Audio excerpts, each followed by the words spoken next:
Every sunrise reminded me of her. Every quiet evening felt like she was still there, sitting beside me on the porch.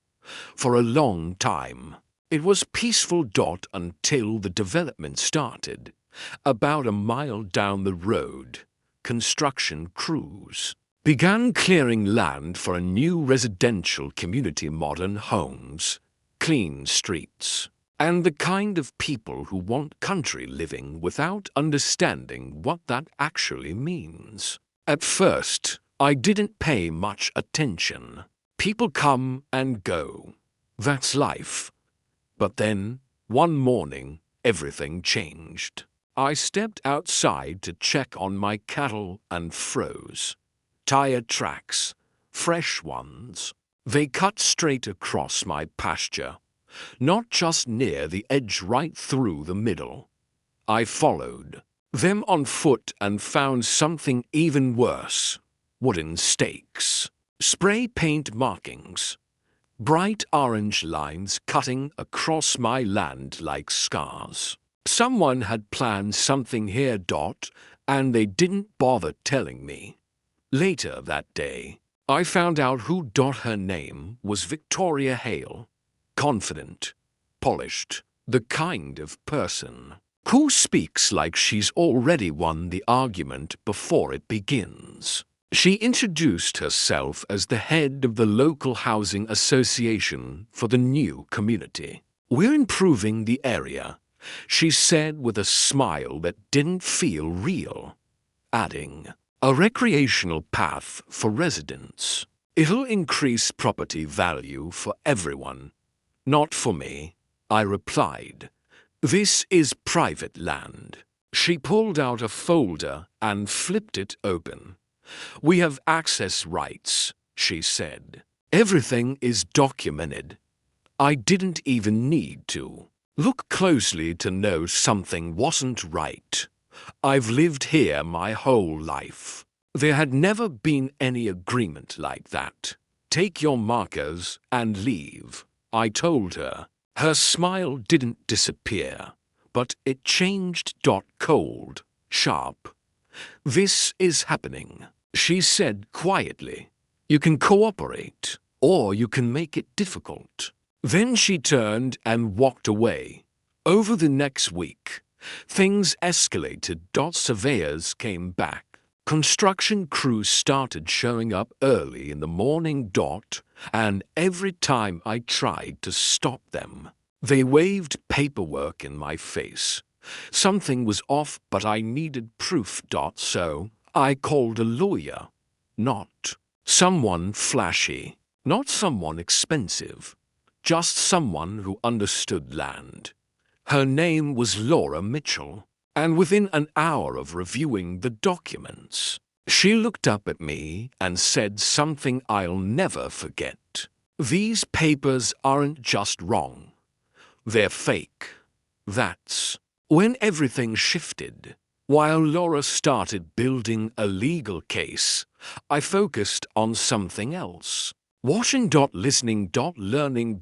Because one thing years of working with animals teaches you is patience. And patience reveals patterns. The construction crew always parked in the same spot. Victoria always arrived in the same car. And every time she stepped out, she carried herself like someone who believed she couldn't lose. That confidence became her weakness. A few weeks later, the community announced a public meeting. Victoria planned to present the completed project proposal and celebrate what she called a major step forward. Laura smiled when she heard that. "They think they've already won," she said. "And that's exactly when they make mistakes." The night of the meeting, the room was packed. Residents, reporters, local officials. Everyone wanted to see what was happening. Victoria walked to the front like she owned the place. "Tonight," she began, "we finalize a development that benefits the entire community." She clicked a button, and a large screen lit up behind her. A detailed plan, a pathway, cutting directly across my land. Without permission, without truth. That's when Laura stood up. "I think before we continue," she said calmly, "everyone deserves to see something."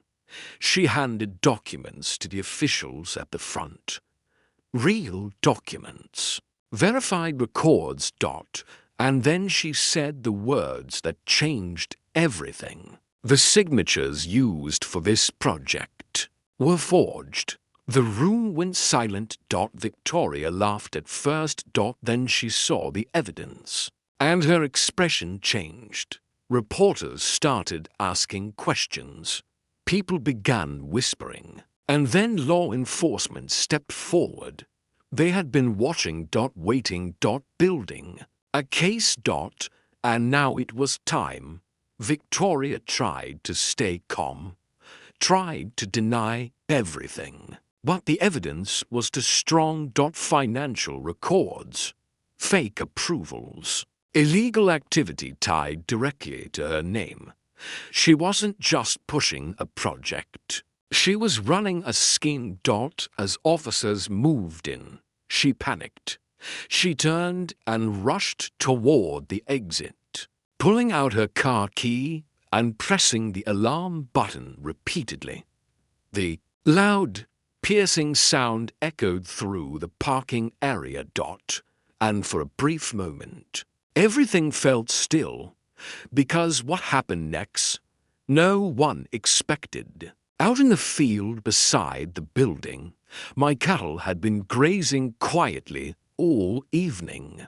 But sudden noise has a way of changing things. One of them, a massive, territorial bull, reacted. Instantly. It wasn't anger.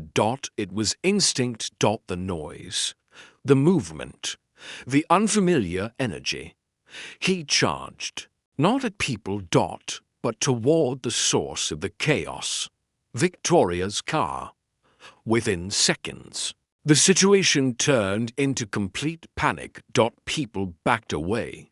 Officers secured the area, and the vehicle took the impact. Metal bent, glass shattered, and the symbol of her control, her confidence, collapsed in front of everyone watching. Victoria was taken into custody moments later, not because of the chaos outside, but because of everything that came before it. The lies. The fraud. The decisions she thought she'd never be held accountable for. Months passed after that night. The case went to court. The truth came out. And one by one, every piece of her plan unraveled.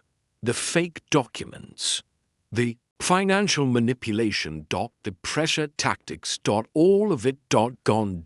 As for me, life returned to something close to normal. The land stayed mine. The fences were repaired. The grass grew back. And for the first time in a long time, the quiet felt peaceful again. Sometimes I sit on the porch at sunset and think about everything that happened. Not with anger. Not with regret, but with clarity. Because in the end, it wasn't about winning. It was about standing your ground. So tell me, if someone tried to take what you built your whole life, would you fight back or walk away?